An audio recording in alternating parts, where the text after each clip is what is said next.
Hello friends, देव studies से मैं पूनम कुमारी आपका बहुत बहुत स्वागत करती हूँ। दोस्तों, आज हम लोग बौद्ध धर्म अर्थात महात्मा बुद्ध के बारे में पढ़ेंगे। लेकिन महात्मा बुद्ध और उनके धर्म संबंधी तथ्यों को जानने से पहले हम लोग उस काल की परिस्थितियों के बारे में थोड़ा जानने का प्रयास करते हैं। वास्तव में जब उत्तर वैदिक काल का समापन होता है तो 6वीं शताब्दी ईसा पूर्व का दौर ऐसा था जहाँ सामाजिक, आर्थिक और राजनीतिक सभी क्षेत्रों में परिवर्तन हो रहे थे। यह काल धार्मिक परिवर्तन का काल भी कहा जाता है, जहाँ वैदिक और उत्तर वैदिक काल में ब्राह्मण धर्म में बहुत सारे आडंबर, कर्मकांड, यज्ञ आदि बढ़ गए थे। ऐसे में कुछ नए संप्रदाय उभर कर सामने आए और उन्होंने धार्मिक सुधार का प्रयास किया, और यही काल भारतीय इतिहास में धार्मिक सुधार का काल कहलाता है। इस काल में मुख्यतः दो प्रकार के संप्रदाय उभर कर सामने आए, नास्तिक और आस्तिक संप्रदाय। नास्तिक संप्रदाय से तात्पर्य ऐसे संप्रदाय से था जो ईश्वर या भगवान में तो विश्वास नहीं करते थे, किंतु मानवता में वे विश्वास करते थे। वहीं आस्तिक संप्रदाय में ब्राह्मण धर्म का जो वास्तविक स्वरूप था उससे हटकर कुछ नए उभर कर सामने आए, जैसे नयनार, शैव भक्त, अलवार, आजीवक संप्रदाय आदि आस्तिक संप्रदाय कहलाए। वहीं नास्तिक संप्रदाय में जैन धर्म और बौद्ध धर्म प्रमुख था। तो चलिए दोस्तों, नास्तिक संप्रदाय के बौद्ध धर्म को और अधिक जानने का प्रयास करते हैं। शाक्य कुल के क्षत्रिय थी। इनकी माता के बारे में जानते हैं। तो इनकी माता महामाया थी, जो कोलीय वंश से संबंधित थी। दोस्तों, इनकी माता जब गर्भवती होती है तो ये अपने मायके जा रही होती है, और वहीं रास्ते में ही कपिलवस्तु के लुम्बिनी के जंगलों में इनको प्रसव पीड़ा होता है और वो गौतम बुद्ध को जन्म देती है। किंतु उनके जन्म के यानी महात्मा बुद्ध के जन्म के 7 दिन बाद ही इनकी माता यानी महामाया देवी की मृत्यु हो जाती है। तो उसके बाद इनके लालन पालन के लिए जो सुद्धोधन होते हैं, कपिलवस्तु के राजा यानी सिद्धार्थ के पिता, गौतम बुद्ध के बचपन का नाम सिद्धार्थ रहता है, तो ये जो सिद्धार्थ के पिता है सुद्धोधन जी, ये अपनी साली यानी कि महात्मा बुद्ध की मौसी से विवाह कर लेते हैं। उनका नाम प्रजापति गौतमी रहता है। किंतु जब वो कुंडली यानी सिद्धार्थ की कुंडली एक ऋषि को दिखाते हैं, तो वो ऋषि उनकी कुंडली के आधार पर बताते हैं कि इस बालक की 2 गतियां होगी, या तो ये बहुत प्रतापी राजा बनेगा या फिर ये एक बहुत बड़ा सन्यासी बनेगा। उनकी यानी इस ऋषि कौंडिल्य ऋषि की ये बातें सुद्धोधन के मन में भय और चिंता पैदा कर देती है। उन्हें लगता है, क्योंकि उनका इकलौता पुत्र होते हैं गौतम बुद्ध, तो उन्हें लगता है कि उनके बाद उनके राजकाज को कौन संभालेगा। इस वजह से उनकी शादी जो है वो मात्र 16 वर्ष की आयु में यशोधरा नाम की कन्या से कर देते हैं। और जब उनकी शादी होती है यशोधरा से, तो लगभग साल भर के बाद उन्हें एक पुत्र की प्राप्ति होती है। क्योंकि जब यानी महात्मा बुद्ध अपने पारिवारिक जीवन को, सामाजिक जीवन को एक बंधन मानते थे, और उनको एक पुत्र की प्राप्ति होती है, तो उन्हें लगता है कि उनके जीवन में और एक बंधन आ गया है। तो इस वजह से वे अपने पुत्र का नाम राहुल रखते हैं। किंतु ये पारिवारिक बंधन भी उन्हें बांध नहीं पाती है। अंत में वो 29 वर्ष की आयु में गृह का त्याग कर देते हैं। इनके गृह की त्याग की घटना को महाभिनिष्क्रमण के नाम से पुकारा जाता है। मतलब कि जो गौतम बुद्ध के जीवनी से संबंधित विभिन्न घटनाएं जो है उनको अलग अलग नामों से डिनोट किया गया है। जैसे गृह त्याग की घटना को महाभिनिष्क्रमण से डिनोट किया गया है। वहीं आप देखिएगा तो जो उनके ज्ञान की प्राप्ति है उनको निर्वाण यानी निर्वाण से पुकारा गया है। वहीं जब इनके देह त्याग की घटना को देखिएगा तो महापरिनिर्वाण के नाम से बुलाया गया है। तो ये सब उनकी जीवन से संबंधित घटना है। तो गृह त्याग की घटना उनकी क्या कहलाई? महाभिनिष्क्रमण कहलाई। वहीं अब मृत्यु देखते हैं, तो इनकी मृत्यु 483 ईस्वी में कुशीनारा में 80 वर्ष की आयु में हो गई, जो यूपी में स्थित है। आगे इनके जीवन के बारे में देखते हैं। ये तो जो जन्म से लेकर के मृत्यु तक की मतलब संक्षिप्त कहानी है। आगे हम लोग इनको डिटेल में जानने के लिए बढ़ते हैं। इनके यानी गृह त्याग से पहले इनके जीवन में एक महत्वपूर्ण टर्निंग पॉइंट आया जब ये एक बार बागीचे में घूम रहे थे तो इन्होंने 4 व्यक्तियों को देखा। इसमें जो पहला व्यक्ति था वो वृद्ध व्यक्ति था जो अपने बुढ़ापे से, अपने शरीर की कमजोरियों से बहुत दुखी था, परेशान था। दूसरा व्यक्ति जो इनके सामने आया वो रोगी व्यक्ति था, वो बीमार था और अपने बीमारी से, शरीर की तकलीफ़ों से वो भी बहुत दुखी था। तीसरा जो व्यक्ति देखता है तो वो मृत व्यक्ति होता है, यानी शव, यानी उन्हें लगता है कि शरीर, संसार जो है दुखों से भरा है और इन दुखों का अंत मृत्यु के पश्चात ही होता है। उसके बाद चौथा व्यक्ति इनको एक सन्यासी के रूप में दिखते हैं। ये जो सन्यासी दिखते हैं इनको, तो ये सन्यासी इनको बहुत प्रसन्नचित्त मुद्रा में दिखते हैं, यानी वो पहला इंसान था जो इनको खुश दिखाई दिया। तो इनके मन में चूँकि बचपन से सन्यास जीवन के प्रति इनका झुकाव था, तो इन्हें लगता है कि शायद ये सन्यासी जीवन ही ऐसा जीवन है जिसमें दुखों का समावेश नहीं है और सुकून से जिया जा सकता है। तो सन्यासी जीवन ही इन्हें बेहतर लगता है और ये जो उनका बचपन का सोच रहता है वो उनका और भी दृढ़ हो जाता है और अंततः वो 29 वर्ष की आयु में गृह का त्याग कर देते हैं। एक रात वो चुपके से घर से बाहर निकल जाते हैं। जिस समय वो घर से निकलते हैं उनके पास एक घोड़ा होता है, इसका नाम कंथक रहता है। वहीं एक सारथी भी उनके साथ होता है, इसका नाम चन्ना रहता है। दोस्तों ये सब पॉइंट से बार बार प्रश्न बनते हैं, जैसे उनकी जीवन से संबंधित 4 घटनाएं कौन सी थी जो उनके जीवन को बदलाव लाने में मदद करता है उनके जीवन में, फिर या उनके मतलब उनके गृह त्याग के समय घोड़ा था या उसका क्या नाम था या सारथी का क्या नाम था। इस तरह के प्रश्न बार बार अलग अलग एग्जाम्स में पूछा जाता है, तो इन सब बातों का ध्यान रखना है। आगे बढ़ते हैं, देखते हैं जो इन्हें ज्ञान की प्राप्ति होती है, यानी जब ये गृह का त्याग करते हैं तो इन्हें ज्ञान की जो प्राप्ति होती है वो 35 वर्ष की आयु में होती है, यानी 35 वर्ष की आयु में ये बुद्धत्व को प्राप्त करते हैं। 29 वर्ष की आयु में तो ये गृह का त्याग करते हैं, यानी 6 वर्ष तक ये विभिन्न गुरुओं के पास ज्ञान की प्राप्ति के लिए भटकते हैं और अंततः इनको 35 वर्ष की आयु में बोध गया में पीपल वृक्ष के नीचे ज्ञान की प्राप्ति होती है। और इसका अर्थात इनको बुद्धत्व की प्राप्ति 35 वर्ष की आयु में, यानी 6 वर्ष बाहर भटकने के बाद इनको ज्ञान की यानी बुद्धत्व की प्राप्ति होती है।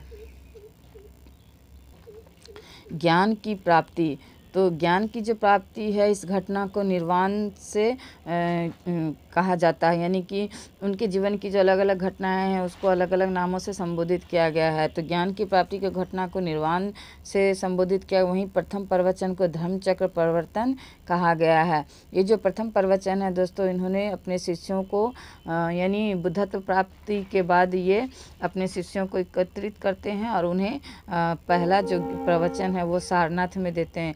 जहाँ पहले प्रवचन की बात आएगी तो सॉरी दोस्तों जहाँ प्रथम प्रवचन की बात आएगी तो सारनाथ होगा, वहीं यानी सबसे अधिक प्रवचन की बात आएगी तो वहाँ श्रावस्ती हो जाएगा। यानी प्रथम प्रवचन तो वो सारनाथ में दिए थे, लेकिन सबसे अधिक प्रवचन जो था वो श्रावस्ती में दिए हैं। तो इसका श्रावस्ती यानी अधिक प्रवचन वो श्रावस्ती में दिए, लेकिन प्रथम प्रवचन वो सारनाथ में दिए। अब इनके अनुयायियों के बारे में जानते हैं। उनके पश्चात यानी उनके शरीर त्याग के पश्चात उनके बहुत से अनुयायी शासक आए जिन्होंने इस धर्म के प्रचार प्रसार में मदद किया और आगे बढ़ाने का मतलब कार्य किया। तो उसमें जैसे पहले है बिंबिसार, एक दूसरे हैं प्रसेनजीत, तीसरे हैं उदायन, चौथे हैं अशोक। यानी ये सब जो शासक थे ये बौद्ध धर्म को मानने वाले थे और ये सिर्फ बौद्ध धर्म के अनुयायी ही नहीं थे बल्कि बौद्ध धर्म के प्रचार प्रसार में इनका एक अहम रोल रहा था। अंतिम वंश था जो इस धर्म के प्रचार प्रसार किए और संरक्षण दिए, वे थे पाल वंश। यानी पाल वंश के जो शासक थे वे अंतिम शासक हुए जिन्होंने इस धर्म को संरक्षण दिया और इसके प्रचार प्रसार का प्रयास किया। इसके बाद इस धर्म की पकड़ ढीली पड़ती गई। अब इनके शिष्यों के बारे में जानते हैं। जो इनके शिष्य, 2 शिष्य हुए, आनंद और उपाली। एक इनके शिष्य थे देवदत्त, जो गौतम बुद्ध के अपने चचेरे भाई थे। तो ये 2-3 शिष्यों के बारे में बार बार प्रश्न पूछा जाता है। इनकी जो माता थी सौतेली, जो गौतमी प्रजापति, वो भी उनकी शिष्य थी। वो आगे चलकर उन्होंने भी इनके शिष्यता धारण की थी। ये अब इनके जीवन के अंत के बारे में देखते हैं। तो 483 ईसा पूर्व कुशीनारा, जो कि यूपी में है, यूपी के कसिया गांव में हिरण्यवती नदी के किनारे 80 वर्ष की आयु में ये अपने देह का त्याग करते हैं। तो ये इनके मृत्यु से संबंधित जानकारी है। इससे भी बहुत सारे प्रश्न बार बार अलग अलग एग्जाम्स में पूछे जाते हैं। अब देखते हैं महात्मा बुद्ध के जीवन की प्रमुख घटनाएं और उन घटनाओं को किन प्रतीकों से संबोधित किया जाता है। तो देखते हैं दोस्तों, आगे है गर्भकाल। यानी गर्भकाल की जो घटना है इनकी, यानी ये जब गर्भ में होते हैं तो उस घटना को, यानी उसको हाथी से डिनोट किया जाता है। वहीं जन्म की घटना जो है उसको कमल से डिनोट किया जाता है। मतलब जब उनका जन्म हुआ था तो कहा जाता है कि 7 कमल खिले थे और उस पर पैर रखकर ही ये आगे बढ़े थे। वहीं इनके यौवन, यानी यौवनावस्था की बात करते हैं तो उसको सांड से डिनोट किया जाता है। उनके गृहत्याग की जो घटना है उसे घोड़ा से डिनोट किया जाता है। मैंने पहले भी बताया कि जब वो 29 वर्ष की आयु में गृहत्याग करते हैं तो उनके पास एक घोड़ा होता है जिसका नाम कंथक होता है, और उनके पास एक सारथी भी होता है जिसका नाम चन्ना होता है। तो इसलिए उनके गृहत्याग की घटना को आपका घोड़े से डिनोट किया जाता है। वहाँ ज्ञान की प्राप्ति, जब 35 वर्ष की आयु में उन्हें ज्ञान की प्राप्ति होती है तो उसे बोधि वृक्ष से डिनोट करते हैं, क्योंकि बोधि वृक्ष के नीचे ही उन्हें ज्ञान की प्राप्ति हुई थी। आप देखते हैं प्रथम प्रवचन को कैसे डिनोट करते हैं। तो प्रथम प्रवचन को चक्र से डिनोट करते हैं। वहीं मृत्यु को स्तूप से डिनोट किया जाता है, यानी मृत्यु के बाद जो उनके शरीर के अवशेष होते हैं, बौद्ध धर्म के मानने वालों के अनुयायियों के, उसके इस शरीर के अवशेषों को एक स्तूप के रूप में सुरक्षित रखा जाता है। तो ये उनके जीवन की प्रमुख घटनाएं हैं और उसका ये प्रतीक है। बुद्ध के प्रमुख जीवन और उनकी घटनाओं को जानने के बाद हम लोग बुद्ध के दर्शन या आर्य सत्य को जानने का प्रयास करते हैं। तो बुद्ध के दर्शन या जीवन के 4 आर्य सत्य थे। पहला है आपका दुख, यानी कि संसार जो है वो दुख है, यानी संसार में दुख चारों चहुँ और व्याप्त है। सबके पास दुख और समस्याएं हैं, और ये दुख कोई अकेला नहीं है, ये दुख समुदाय में है। मतलब दुख तो है लेकिन दुख समुदाय है। तीसरा है दुख निरोध, यानी दुख है तो उसका इलाज संभव है, यानी हर दुख का इलाज संभव है, यानी उसको दूर करने के उपाय मौजूद है। चौथा है आपका दुख निरोध गामिनी प्रतिपदा, यानी इस दुख का जो निरोध, यानी ये दुख है, जो दुख समुदाय है और दुख जो निरोध है, इस दुख को यानी इसका इलाज जो है वो संभव है, और वो अष्टांगिक मार्ग, यानी अष्टांगिक मार्ग के द्वारा इस दुख का निवारण किया जा सकता है। अब देखते हैं, चलिए आगे कि इस अष्टांगिक मार्ग में क्या क्या दिया हुआ है।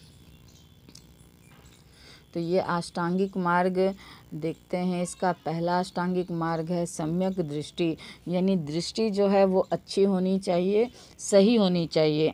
दूसरा है आपका सम्यक वाक, यानी जो हमारी वाणी है, हमारा बोलचाल है वो सही होना चाहिए, अच्छा होना चाहिए। सम्यक कर्म, यानी हम जो कर्म करते हैं नित्य प्रतिदिन, वो कर्म भी सही और अच्छा होना चाहिए। सम्यक व्यायाम, यानी हमारा व्यायाम, हमारा योग भी सही होना चाहिए। सम्यक आजीविका, यानी जो हम आजीविका करते हैं, जो जीवन यापन के लिए जो आजीविका हम लोग ग्रहण करते हैं वो भी सही होना चाहिए। सम्यक स्मृति, जो हमारी कल्पनाएं हैं, हम जो स्मृतियाँ संजोते हैं वो भी अच्छा होना चाहिए, यानी पॉजिटिव होना चाहिए, नेगेटिव नहीं होना चाहिए। 7वां है सम्यक संकल्प, यानी हम अपने जीवन के से संबंधित जो कल्पनाएं, संकल्प आदि धारण करते हैं वो भी सही और अच्छा होना चाहिए। सम्यक समाधि यानी ये आठवां है सम्यक समाधि। इन आठों मार्गों को अपना करके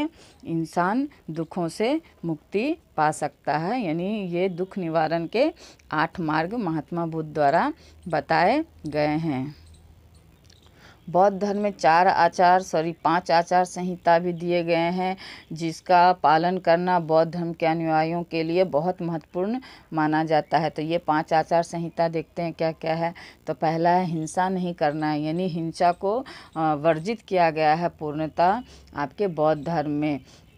दूसरा है झूठ नहीं बोलना, यानी झूठ भी नहीं बोलना है, हमेशा सत्य बोलना है, सत्य का पालन करना है। तीसरा है पराये धन का लोभ ना करे, यानी किसी के भी धन का जो आपका ना हो, पराया हो, उसका लोभ बिल्कुल ना करे। चौथा है नशे का सेवन ना करे, यानी किसी भी प्रकार का नशा जो है वो अपने जीवन में ना करे। दुराचार से दूर रहे। 5वां ये है दुराचार से दूर रहना, यानी किसी भी तरह का दुराचार से बच के रहना है, उसको अपने जीवन में शामिल नहीं करना है।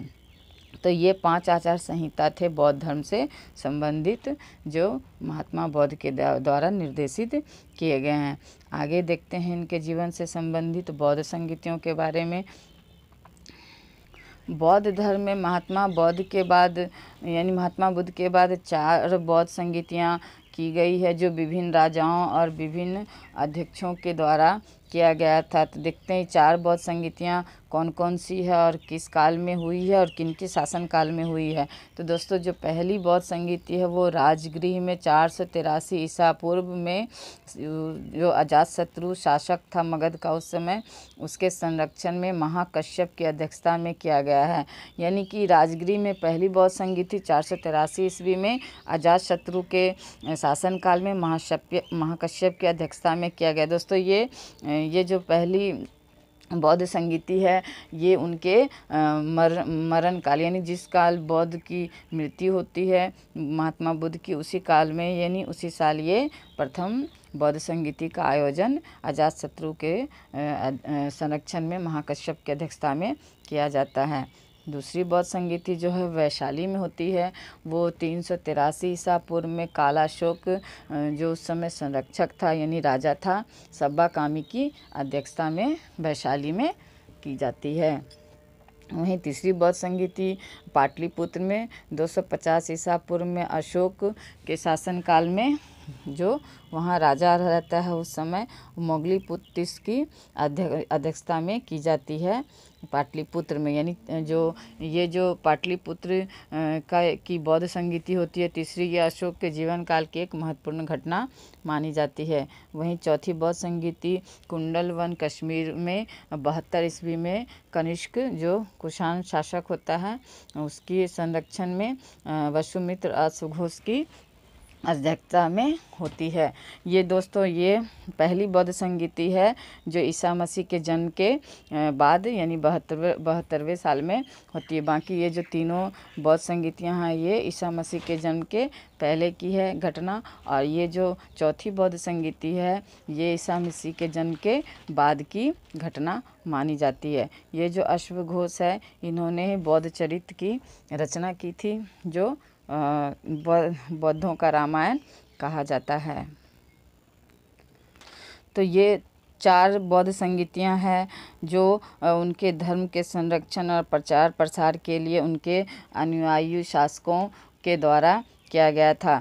आगे देखते हैं बौद्ध धर्म से संबंधित जो संप्रदाय विभाजन, यानी बौद्ध धर्म जो आगे चलकर ये 2 संप्रदायों में विभाजित हो जाती है। एक होता है हीनयान और दूसरा होता है महायान।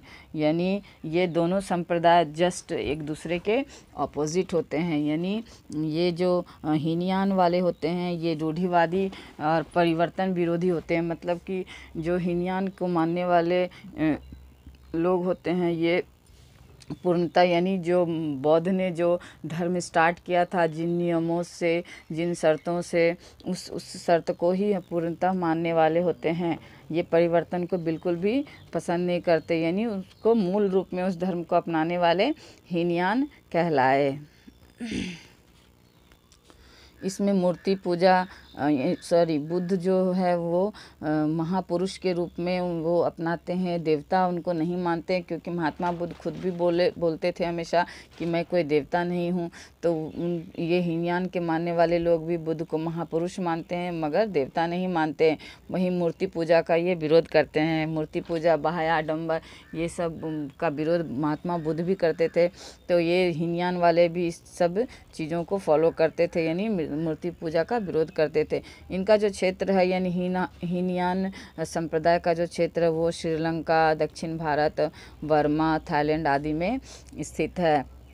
अब महायान को देखते हैं तो महायान जस्ट हीनयान के ऑपोजिट शाखा थी दोस्तों। इसमें जो परिवर्तन को है ना, इसके लोग समर्थन करते थे और बुद्ध को एक महापुरुष नहीं बल्कि एक अवतार, एक देवता के रूप में ये लोग सम्मानित करते थे यानी मानते थे।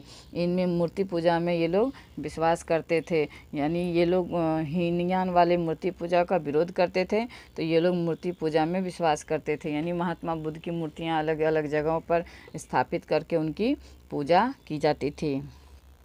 इनका मुख्य आदर्श बोधिसत्व है, मतलब ज्ञान की प्राप्ति इनका मुख्य आदर्श रहता है। इसका जो क्षेत्र है वो भारत के उत्तर भाग, चीन, जापान और तिब्बत का क्षेत्र है। ये महायान शाखा के मानने वालों का क्षेत्र है। अब बोधिसत्व देखते हैं तो बोधिसत्व क्या है। तो बोधिसत्व ऐसा व्यक्ति जो स्वयं तो निर्वाण प्राप्त करता है यानी ज्ञान प्राप्त कर चुका है पर अन्य लोगों की निर्वाण प्राप्ति में सहायता करता है। यानी बोधिसत्व का अर्थ होता है ऐसा व्यक्ति जिसने खुद तो ज्ञान प्राप्त किया है, खुद बुद्धत्व को प्राप्त कर चुका है, लेकिन वो अन्यों को भी प्राप्त करने में इसके लिए मदद करता है, सहायता करता है, तो उसको बोधिसत्व कहा गया है। आगे चलकर दोस्तों यानी ये जो शाखा है हीनयान और महायान में जो विभाजित हो गई थी, इसका और एक शाखा बन जाता है, यानी कि 3 शाखा में बौद्ध धर्म का विभाजन हो जाता है, हीनयान, महायान और तीसरा जो शाखा होता है ये वज्रयान हो जाता है। तो ये जो गुप्त काल है 6वीं से 8वीं सदी में इसका विकास हुआ था, यानी ये वज्रयान जो शाखा है इसका विकास 6वीं से 8वीं सदी में इसका विकास होता है। इसमें आडंबर की प्रधानता थी, यानी बौद्ध धर्म के पतन का मार्ग इसी से प्रशस्त होता है। यानी कि जिस ब्राह्मण धर्म के बाह्य आडंबरों, मूर्ति पूजा, यज्ञ, कर्मकांड आदि के विरोध में ये इस धर्म का उद्भव होता है, विकास होता है, वो सारी बुराइयां अब यानी मूर्ति पूजा, बाह्य आडंबर, ये सारा कुछ वज्रयान शाखा के रूप में बौद्ध धर्म में प्रवेश कर जाता है। अर्थात वज्रयान की शाखा के उदय के पश्चात इस धर्म का पतन होने लगता है। यानी जिस ब्राह्मण धर्म की बुराइयों से दूर होने के लिए लोग बौद्ध धर्म को अपनाते हैं और वही सब बुराइयां इस धर्म में प्रवेश कर जाती है तो लोगों का झुकाव इस धर्म के प्रति कम होने लगता है और धीरे धीरे इस धर्म का पतन होने लगता है। और दोस्तों इसके बहुत से इस धर्म में प्रवेश के और नियम भी थे, जैसे महिलाओं को स्टार्टिंग में तो वर्जित किया गया था, किंतु बाद में महिलाओं के प्रवेश को मतलब मान्यता दिया गया था, अधिकार दिया गया था इसमें। किंतु जो दास वर्ग थे, बीमारी, रोगी, ये सब लोग, व्यापारी, ये सब लोग इसमें वर्जित थे, यानी इनको प्रवेश की अनुमति नहीं थी। आगे देखते हैं बौद्ध साहित्य, यानी बौद्ध साहित्य क्या क्या थे उसके बारे में हम लोग देखते हैं।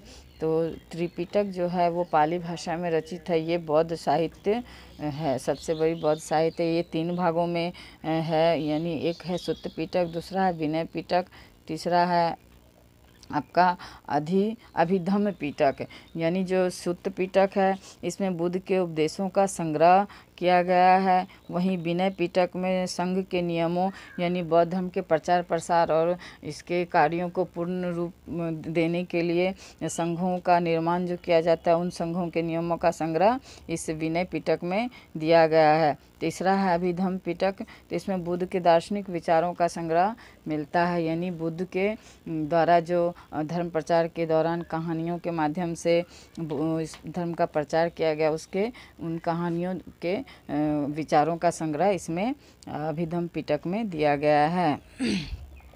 जो जातक कथाएं हैं वे बुद्ध के पुनर्जन्म की घटनाओं पर आधारित है। यानी जो अजंता की जो गुफाएं हैं ये इनकी जातक कथाओं का नमूना है। यानी अजंता की गुफाओं में विभिन्न जो मूर्तियां बनाई गई है बौद्ध धर्म से संबंधित, वो उनके पूर्व जन्म से संबंधित घटनाओं के आधार पर बनाया गया है।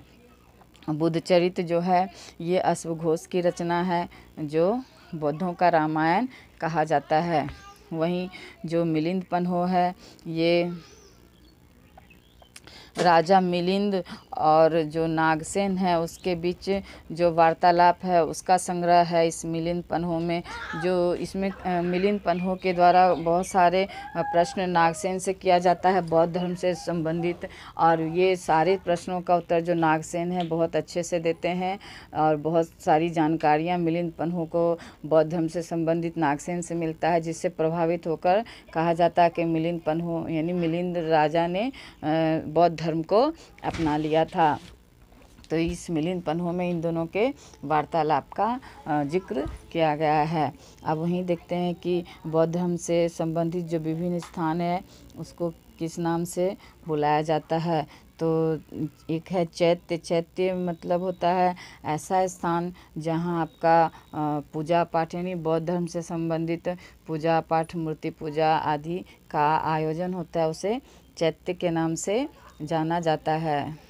दूसरा है स्तूप। ये जो स्तूप है मतलब बौद्ध धर्म के जो अनुयायी होते हैं ये इनकी मृत्यु के पश्चात इनके शरीर के जो अवशेष बचते हैं उसको संरक्षित एक स्थान पर स्तूप के रूप में रखा जाता है, उस स्थान को स्तूप कहा जाता है। तीसरा है विहार। विहार यानी विहार या मठ उससे कहते हैं जहाँ ये बौद्ध भिक्षु यानी बौद्ध धर्म के अनुयायी रहते हैं या वो वहाँ पर रह करके धर्म का प्रचार करते हैं, उस जगह को विहार या मठ कहा जाता है। अब देखते हैं गांधार कला। जो महायान शाखा जो थी यानी मूर्ति पूजा का जो समर्थक करते थे, बुद्ध को देवता के रूप में स्वीकारते हैं, वो महापुरुष नहीं मानकर उनको देवता मानते हैं तो और मूर्ति पूजा को वो स्वीकार करते हैं। तो ये जो गांधार कला है जो कनिष्क के शासनकाल में इसका उद्भव होता है, विकास होता है, ये महायान शाखा यानी गांधार कला के ही उदाहरण है। यानी गांधार कला बौद्ध धर्म से संबंधित कला माना जाता है जो महायान शाखा का एक भाग है जिसमें मूर्ति पूजा को स्वीकार किया गया है। तो दोस्तों ये ओवरऑल महात्मा बुद्ध से संबंधित जीवन की प्रमुख घटनाएं हैं। इनसे बहुत तरह के सवाल बनते हैं जो अलग अलग एग्ज़ाम्स में पूछे जाते हैं। तो दोस्तों अगर आपको मेरा ये वीडियो पसंद आता है तो मुझे लाइक और सब्सक्राइब ज़रूर करें। धन्यवाद दोस्तों। तो ये थे 25 महत्वपूर्ण प्रश्न जो बौद्ध धर्म से संबंधित थे। दोस्तों अगर आपको मेरा यह वीडियो पसंद आता है तो मुझे लाइक और सब्सक्राइब ज़रूर करें। धन्यवाद दोस्तों।